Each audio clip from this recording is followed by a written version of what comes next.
Today we're going to be talking about boundaries because I have seen so many people have no clue on what boundaries are or why they act the way they act. So we have three different types of boundaries. We have porous boundaries, which means that we're oversharing. We're oversharing information. We don't know how to say no. We think people will get mad at us if we don't do what they ask us to do. And we also depend on the opinion of others. Then we have rigid boundaries, which we avoid intimacy or close relationships. We do not ask for help. We have very few close relationships. We may be detached even from our romantic partners, and we keep others at a distance to avoid a possibility of rejection, to avoid people asking us for anything. Sometimes people think that's being a bad but think about it. We have healthy boundaries where we give enough information. We don't have to overshare. We know how to say no respectfully. We appreciate our own opinion. Basically, we let people know how we want to be treated, what we will accept, what we will not accept.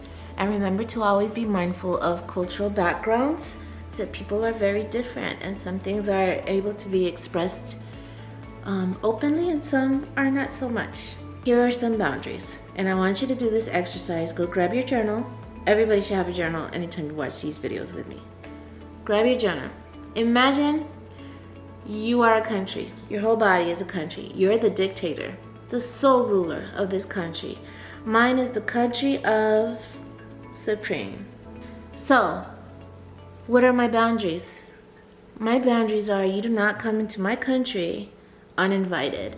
You do not come here and put me in danger. You do not talk down about my country. You do not steal from my country. You do not do anything that I don't really want you to do. I don't like to be spoken down about. I don't like people to make assumptions about me. I don't like to be betrayed. Betrayal or dishonesty. Loyalty is a big factor for me. These are what we could say boundaries.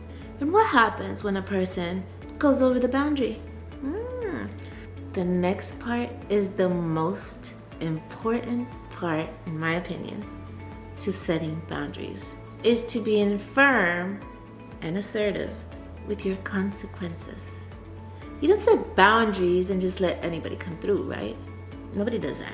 Well, no countries do that.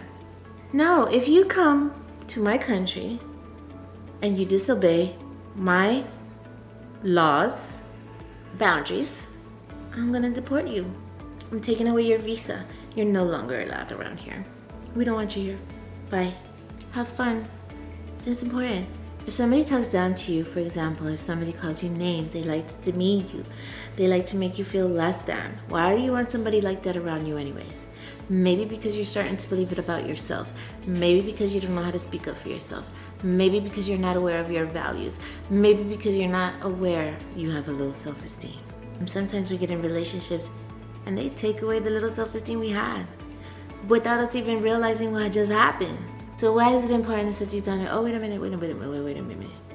Red flag. Why are you talking down to me? I don't like to be called names. As I told you when we started dating, I told you what were my boundaries and what would happen if they were disobeyed. Oh, I was just playing. Well, I don't think we need to be talking with each other anymore. Because when somebody calls me a bad name or talks down to me, I find that very disrespectful.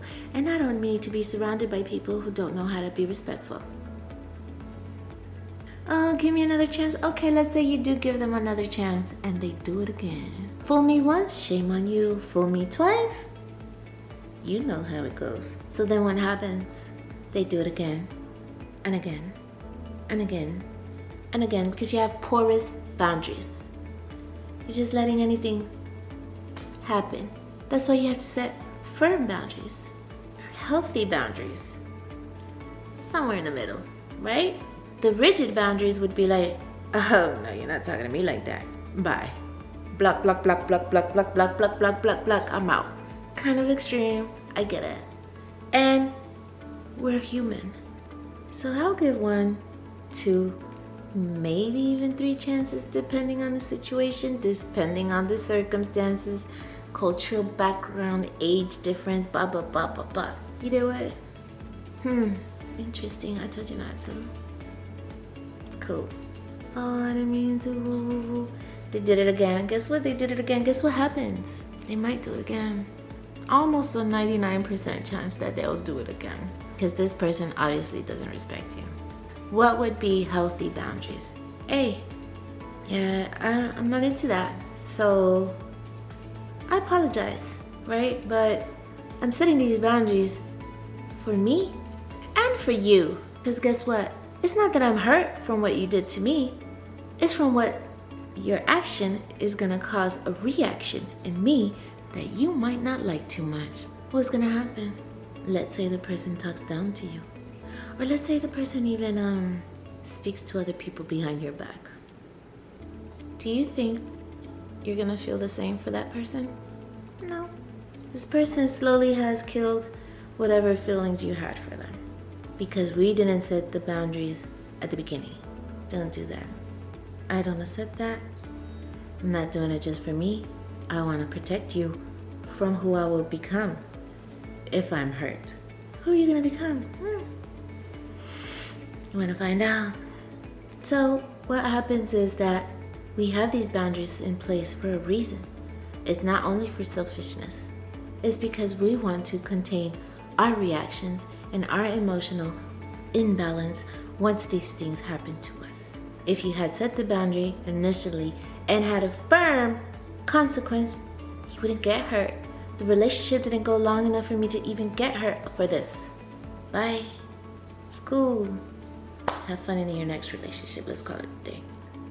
Given the circumstances, what's happening exactly, your experience.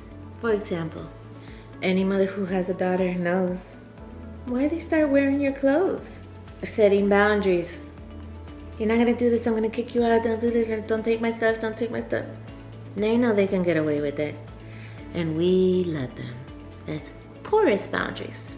What are we gonna do to the kid? You know, it's not like why are we gonna get so mad unless they take your good designer stuff, right?